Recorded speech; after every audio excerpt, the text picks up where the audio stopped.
The San Francisco 49ers fall to the Seattle Seahawks 2017 in week 11. Who even are the San Francisco 49ers in 2024? And this is possibly just not that good of a football team. All that and more coming up on today's Locked On 49ers.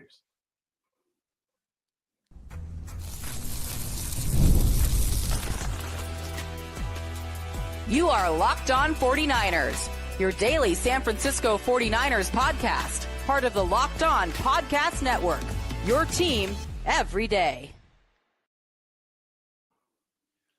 Welcome to Locked On 49ers. Brian Peacock and Eric Crocker at BD Peacock at Crocky209. Thanks, everybody, for making us your first listen on the Locked On Podcast Network, your team every day. We love our everydayers, and we appreciate all the new listeners. We see you jumping in with us every single day here on Locked On 49ers throughout the season. Make sure you are subscribed on YouTube or wherever you are listening to this podcast. Today's episode of Locked On 49ers brought to you by Hillsdale College. Go right now to hillsdale.edu/lockedon to enroll. There's no cost, and it's easy to get started. All right, Croc. I want to start with this. The 49ers lost to the Seahawks 2017. And the way I watched this game was different than I watch most games and really different than I've watched every game so far this season. And I had some people over. We were hanging out, and I was watching the game with 49ers fans. Usually I'm locked in as an analyst. I'm taking notes. It's a different scenario. I'm watching the game today, and I think the 49ers game was a little bit different. So it actually worked out that it felt even more different than normal for me because the way I was watching it, watching with 49ers fans, watching with some friends, we're watching the football game. And it just dawned on me, this is a bad football game. This is not like the super fun to watch right now. These teams both look kind of bad. It's kind of sloppy. These don't look like really good football teams after 11 weeks of the NFL season. And then after that, what happens? Well, we are watching Sunday Night Football, and it's Justin Herbert, and it's Joe Burrow. And if you're watching us live on YouTube right now, this Rapid React happening a little bit later as we go live on a Sunday, as we usually do, but we're doing it later. We did it after Sunday Night Football. And I'm watching Joe Burrow throwing the ball around. I'm watching Justin Herbert throw the ball around. I'm like, this is fun. The 49ers are not fun to watch right now. This is fun. And I'm not saying it's because Burrow and Herbert are so much better than Brock Purdy or anything like that. But we did find ourselves watching in the second half of the football game, watching the 49ers offense, Croc, saying to ourselves, what could possibly happen right now? There's not going to be some deep post to T. Higgins for a touchdown right now in the 49ers game. Well, T. Higgins doesn't play for the 49ers, but that type of play, it's like, who is that? That doesn't happen on the 49ers. The best thing that could possibly happen is they have a 14-play drive and they march down the field, maybe kick a field goal, or maybe put the ball in the end zone. Maybe you get Debo to catch and run a slant and take it to the house. But it just didn't feel like what could possibly happen right now. This is not a team that's built to go score and go give me and the people watching this game some excitement right now. No, my buddies. Matter of fact, let's forget my buddies. We talked about this. We brought it up. I was listening to a podcast. It might have been not Haberman Middlecoff, but Middlecoff's 3 and Out podcast. He was interviewing Jay Gruden, and Jay Gruden said, if he's either trailing or if he's just looking for passing game concepts, the person he's not going to is Kyle Shanahan's offense. Like run game concepts, great. Go to the 49ers.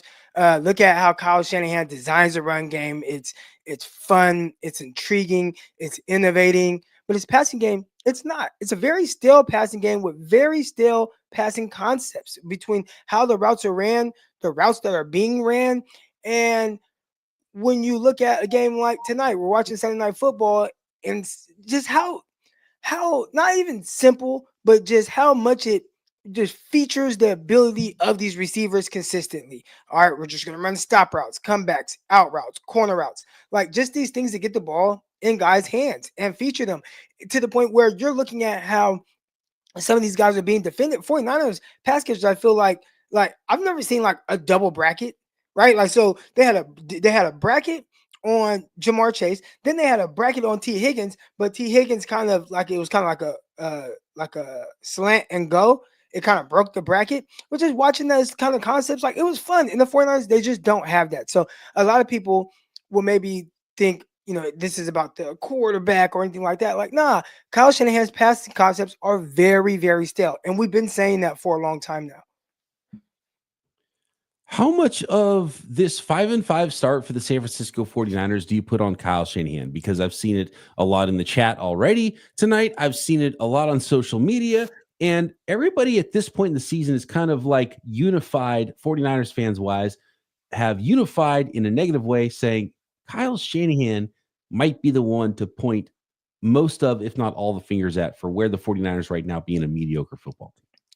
I think when you're the head coach, you got to take that on the chin, especially when you have an offense that just kind of looks a little bit out of sorts at some points. Especially this season, it's been very, very up and down. There hasn't been much consistency with it. There's been way too many lulls, I would say, in games. Like, how many times has you kind of just put together a game where the offense is moving, they're scoring touchdowns, they look good in the red zone? Watch the Detroit Lions again today. What, they put up 50-something points? I mean, they're putting up a ton of points, but they have had some close games, but for the most part, it's been consistent. They are a really good offense. They've been explosive. At one point, I look up and Montgomery has 2 touchdowns, and Gibbs has a touchdown, and St. Brown, he's scoring again. I mean, just different ways to get all these guys the ball and be explosive and be multiple. And I feel like the 49ers, it's like, well, we got to be able to run the ball. Well, right now, they're kind of struggling to run the ball a little bit. Like, the run game doesn't look very good. And maybe that's just Chris McCaffrey. He's coming back from injury. Let's give him some time. But it just looks a little funky with him running the rock. And then you look at the passing game, even with the game that Juwan Jennings had. Like, people are, oh, that's the 49ers wide receiver 1. I look at that game and I'm like, he's averaging like 9 yards per catch. Like, I want a little bit more than that from a guy that is essentially what people are saying, the wide receiver 1 in this offense. You got to give me a little more. I need some explosive plays. I need the big plays. Not a guy averaging 9 yards a catch. Now, I'm not saying I wouldn't take that, or that I don't appreciate what he contributed to the 49ers offense, but averaging under 10 yards per catch isn't exciting. And that was your guy. Like, there was nobody else making any plays in the passing game. There wasn't Ricky Pearsall making plays. There wasn't Deebo Samuel making plays. Obviously, there's no George Kittle out there. And, of course, Brandon Ayuk is out. The 49ers had to find some different, more unique ways to get the ball in these pass catchers' hands. And, again, the passing concepts are just so stale. Juwan Jennings, 10 catches for 91 yards, 9.1 yards per catch. He had the touchdown. And it's a perfect example of what I'm talking about too, Croc, because Juwan Jennings, like, great game, game ball for Juwan Jennings, right? He's been the best receiver for the 49ers so far this year. But you have a sort of a number 3 wide receiver playing the lead role. It's like when you have a low budget movie, maybe a film that's like, man, this film is awesome, but they don't have the budget to go pay Tom Cruise to be the lead actor. So he's got this other actor who's a phenomenal actor, and it makes for a really cool film, right? But he's not the guy that, maybe he'll eventually become a box office smash sort of an actor. But this is a budget film. Like, this is a low budget film. And that's the way it feels right now on offense for the 49ers. It feels like a low budget film. It doesn't feel like that smash hit, that action-packed hit when you watch Sunday Night Football and you see fireworks and you expect that something amazing could happen. You don't feel like something amazing could happen for the 49ers offense. And it's not on Purdy, I don't think. It's not on Juwan Jennings, I don't think. It's not on any one player, but when you just put the whole thing together right now, you're watching a football game and you don't feel like, oh man, something amazing is about to happen. You don't. And you look at, just Brock Purdy's part in this. Now, he was 21 out of 28, right? But for 159 yards. And he had a tough interception. I won't quite put the ball, got tipped in the air, intercepted, but just the explosive plays aren't there. Do you think that, like, some of these teams, and we're talking about the new head coach / defensive coordinator for the Seattle Seahawks, this is a guy that doesn't even play in the 49ers division, but we watched him kick the 49ers butt with Baltimore. And then now he's in the division and he played them one time and it's like, oh, got to read on what you like to do. Now let's stifle this offense, even if we don't quite have the personnel that we want for the long haul. We got enough guys here to really kind of stifle what the 49ers and Kyle Shanahan wants to do. So it was kind of tough to watch. And I feel like a lot of different people had a hand in this loss. But I think the biggest hand definitely has to go to Kyle Shanahan. More on the San Francisco 49ers loss to the Seattle Seahawks, where the 49ers are right now at 5-5 after 11 weeks of the NFL season. And I think we do have some game balls to give out here after week 11. And we'll get into the chat a little bit too, because I think this is one of those games where people are fired up. So I want to hear what you guys have to say about this 49ers loss next. Today's episode of Locked On 49ers is brought to you by Hillsdale College. Time is our most precious commodity, so don't waste it scrolling through the same mind-numbing content for hours and hours. How can you spend it wisely to improve yourself? Well, our sponsor, Hillsdale College, is offering more than 40 free, that's right, free online courses, including history, economics, the great works of literature. And, did you study these things in school? Maybe not. Did you brush up on these things recently? Do you need a refresher? Yeah, probably. Time and technology have changed, but a lot of things, including history, have not. So all of Hillsdale College's courses are self-paced so that you can start whenever, tune in wherever and whenever. Plus, you can always go deeper with readings, quizzes, discussions, or just enjoy the lectures. Go right now to hillsdale.edu/enroll, and there's no cost to you. It's easy to get started. That's hillsdale.edu/locked-on to register. Hillsdale.edu/locked-on. The next segment of today's episode of Locked On 49ers is sponsored by Prize Picks. Prize Picks is daily fantasy made easy. How easy is Prize Picks DFS? Well, all you do is you pick 2 or more players, you pick more than or less than, and watch the winnings roll in. Prize Picks puts their members first, so withdrawals are always fast, safe, secure, and when my picks hit, I can get my money out in as quickly as 15 minutes. Prize Picks now offers Venmo for quick and easy deposits and withdrawals into your account this sports season. And you can now win up to 100 times your money on Prize Picks with as little as 4 correct picks. And Prize Picks is the best way to get on the action on sports in over 30 states, including California. So you think Justin Jefferson's going to go for more than 83.5 receiving yards next week? You go the more than on Justin Jefferson, and you watch the winnings roll in, and all you got to do is hit 2 or more. So download the app or go to prizepicks.com and use our code LOCKEDONNFL to get $50 instantly after you play your first $5 lineup. That is code LOCKEDONNFL to get $50 instantly after you play your first $5 lineup. Prize Picks, run your game.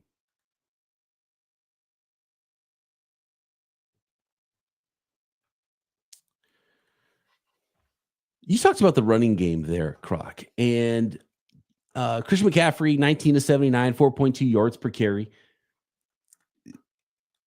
I wouldn't say the 49ers have gotten worse running the ball since Christian McCaffrey has come back, but Christian McCaffrey, I just don't think has been the boon that a lot of 49ers fans hoped. And I think part of it is just because Christian McCaffrey is not quite 100%. Does he look like a guy that's 100% to you? It looks like he's laboring a little bit out there, and he's really good catching the football. He does bring an element to the 49ers offense, but again, Debo, he's not the 2021 Debo Samuel. He's not breaking off these big runs, and I talked about this leading up to the game. Croc was like, man, this needs to be a Debo game where he's breaking these long runs, right? And have this dynamic element to the offense. Pearsall's still a rookie. There was a couple plays. There was one pass over the middle of the field where it's like, okay, you see the end zone angle. That looks like a good read from Purdy, good throw from Purdy.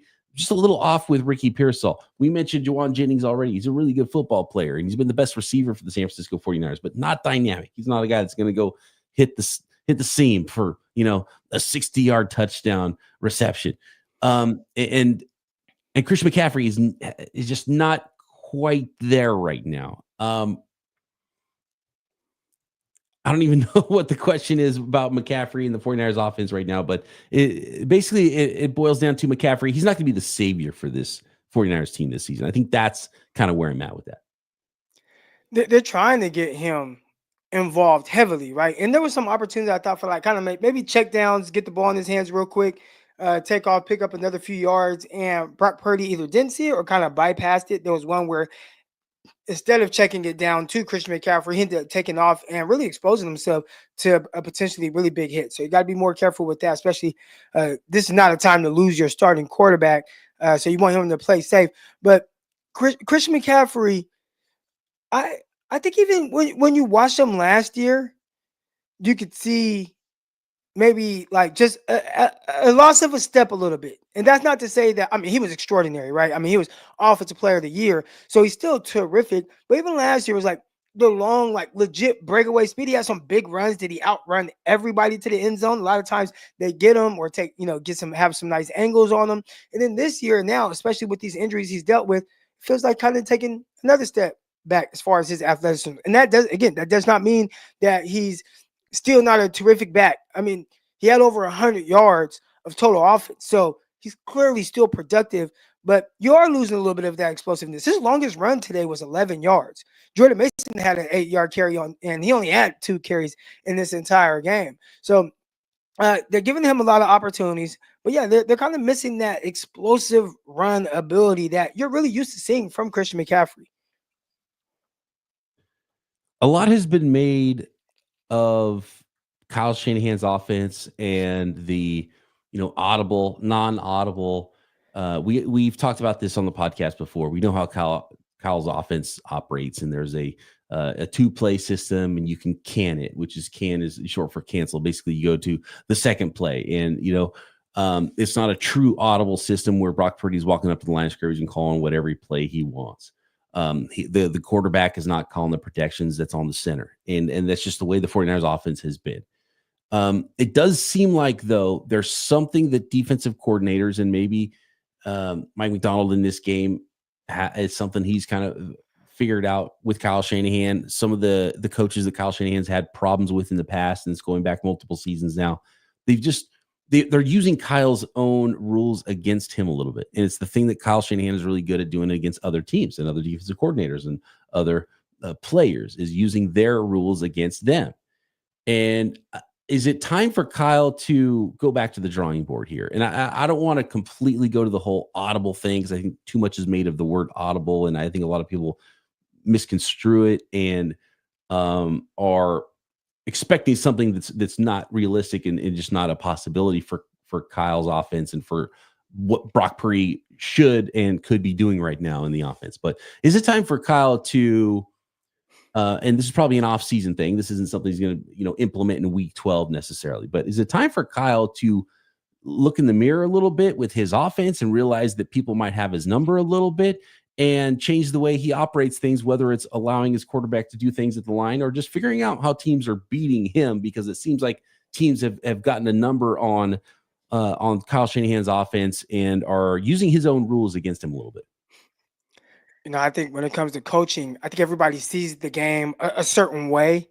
And when you've been doing something a very specific way for so long, I think it is a little difficult to like expand on that when you've been doing it that way at a high level for so long. Like, he just sees the game this way. He knows this is what works in football. And that's not to say that he doesn't take advice and whatnot, but I think it would almost take him having someone be the passing game coordinator and rely on that guy to call the passing plays. If not, he's going to go to what he knows, right? All right, hey, we got this clear out with the dig coming underneath, the dagger concept. Hey, we got cover 4. Let's go to this Mills concept. Like, whatever he's used to doing, that's what he's going to do. I mean, I remember having this conversation with defensive backs on Twitter. And I remember Richard Sherman had said to me, he was like, yeah, when it comes to just receivers, right, and you're studying guys, Sherman was like, Croc, you don't have to really study the receiver. You just got to study the coordinator. Like, the coordinator is always going to refer to what they do and what they like. All you got to do is look at down and distance and just get all the clips of certain down and distances and a certain alignment, and you'll see a very specific play from a lot of these coordinators. So that's not just a Kyle Shanahan thing. That's guys all around the league where when they like something and that's what they go to, they're going to continue to utilize that. And I think that's what Shanahan is doing. I think, unfortunately for him, his passing game concepts, even with all that, they're so simple. So once you really get a read on what he's doing, and we've seen this in some of the biggest moments, we've seen this in the Super Bowl where a team just gets a stranglehold on his offense because I don't know if he knows how to throw a curveball at guys. Do you think not having George Kittle out there was so critical to the 49ers offense that it is an aspect that the Niners have a really hard time overcoming if he's not out there? Yeah, I think it definitely hurts. You see what it looks like when they really utilize him, and even if they're not totally utilize him in the passing game, and he doesn't have all these targets, we know how important he is in the run game, how much they utilize him in that, and how much pride he takes in that. So you're taking away two big parts of your offense, whether it's his run after catch ability, his playmaking ability, or his blocking ability that the 49ers really utilize a lot. All right, next. We do have some game balls to give out here from the 49ers 2017 loss to the Seattle Seahawks. And where are the 49ers right now? Are they a good football team? Can they overcome whatever is going on with them this year to go make the playoffs and potentially go make a run next? This episode of Locked On 49ers is brought to you by FanDuel, America's #1 sportsbook. Get ready to tackle the NFL action right now because new customers can bet $5 and get $150 in bonus bets if you win that first $5 bet. The FanDuel Sportsbook app gives you everything you need to place live bets on the NFL all in one place. Tons of weekly lines, of course, all the weekly lines in the NFL, and weekly props, season-long bets. Who's the next coach to get fired? Coach of the year. Of course, you can bet on your San Francisco 49ers to win the Super Bowl. Might not be a lot of bets going in that direction this week, but that means next week the odds might be a little bit more in your favor if you want to go in that direction. So when you get a hunch in the middle of a game, you can check out all the latest stats, view live play-by-play, and so much more, all in the very same place that you place your bets at FanDuel.com or on the FanDuel app. So join today, and you'll get started with $150 in bonus bets if you win your first $5 bet. That's FanDuel.com. Never waste a hunch and make every moment more with FanDuel, an official sports betting partner of the NFL.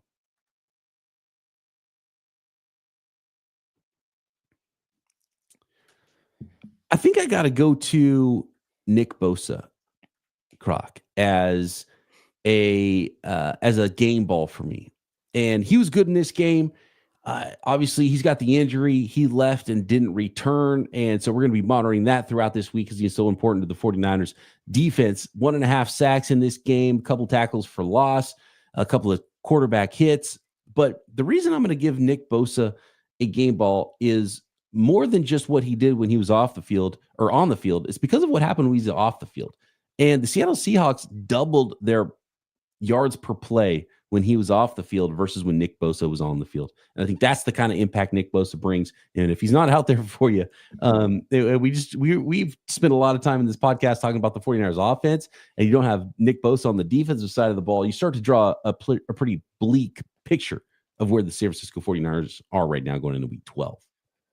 Yeah, early in this game, you saw Yurtos Gross Matos get some really good pressure, get a sack on the quarterback. I believe he ended the game with a sack and a half. I think he shared one with Nick Bosa. But outside of that, not a whole lot of pressure from anyone other than Bosa. They did have 4 total sacks on the game. I think I saw Leonard Floyd get in on that action as the game was kind of winding down.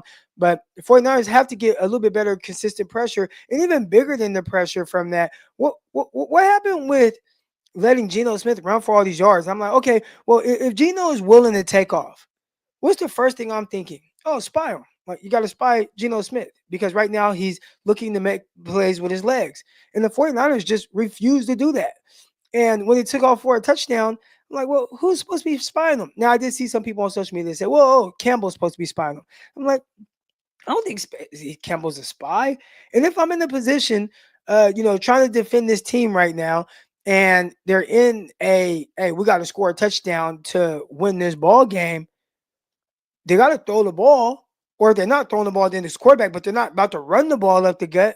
So why do you have Campbell out there? Why don't you go into more of dime personnel so you can be better suited to spy Geno Smith and drop everybody else in the coverage? That was something I didn't quite understand. It was frustrating, especially how easy it seemed for Geno Smith to go take that ball into the end zone and seal a victory for the Seattle Seahawks. Geno Smith was 25 of 32 passing, 220 yards, no touchdown passes, an interception. His numbers not as good as Brock Purdy's on the other side. You look at how the Seattle Seahawks ran the ball. Kenneth Walker, 14 for 54 yards. They ran for 4.1 per carry on the day. The Niners ran better than the Seahawks did. You look at their receiving, Jackson Smith and Jigba, 10 for 110, very similar line to what Juwan Jennings was, minus the touchdown. DK Metcalf, 7 for 70 yards. Tyler Lockett, 2 catches. AJ Barner, a couple catches. Kenneth Walker and Zach Charbonnet, a couple catches out of the backfield.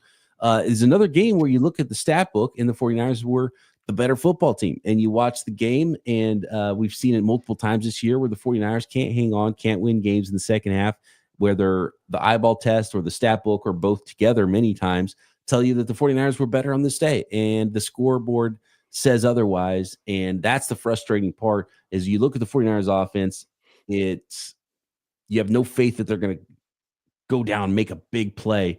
And then you watch their defense at the very end of the game, and it looks too easy for the Seattle Seahawks to just cruise in and Geno Smith to go to go scamper into the end zone for a touchdown.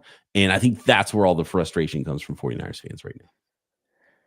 Yeah, that was tough to watch. And, I got to give a little bit of credit to the Seattle Seahawks. I thought they made some really tough catches, tight window catches, really strong hands from DK Metcalf on a couple of those passes late in the game, sideline catches from receivers. So, it was tough watching it because you almost felt like you could see what's coming. But just not a game that I expected the 49ers to lose. I mean, this is a team the 49ers have beat, 6 straight times? And they have been in total command. And watching this game, even when there's a little weird, it's like, okay, 49ers, they kind of look like this year. But, this is a game that they'll pull out. And they didn't. They didn't. And late in the game, it did feel like the defense let them down. But I'd say more than anything, in these type of situations, I think people know where I kind of lean. I put all the pressure on the offense. Your defense kind of stifled this team for most of the game. They had 13 points heading into that last drive, and you want your offense to be able to put them away. 49ers had opportunities to get first downs, and they weren't able to do it.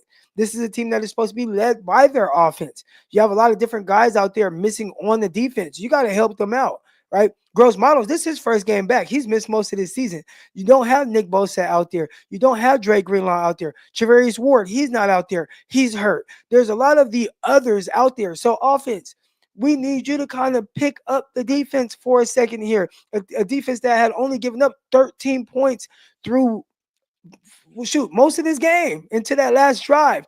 You got to keep this drive going, and the offense just wasn't able to do it. So I'm always going to kind of fault the offense in this situation. Obviously, the 49ers defense had a chance, but I'm not looking at the 49ers defense as what's going to be kind of the anchor of this team. It's going to be the offense with Christian McCaffrey back. Maybe rusty, but Christian McCaffrey back with Deebo Samuel out there. Juwan Jennings, he's playing very well. Brock Purdy, he's your quarterback. I'm always going to lean towards the offense needing to do something to pull a victory out like this, and they couldn't do it. I don't know if you have any game balls. I've got one more game ball here for Diamador Lenore on the defensive side of the ball. His competitiveness, he got the big paycheck this week. He was the hyena. He was himself in this game. I loved seeing that. I know Jackson Smith and Jigba, mostly out of the slot, had 10 catches for 110. No backbreaking plays there. The Niners always do a really good job on DK Metcalf, 7 for 70 yards. That's always a really contentious one and a competitive one.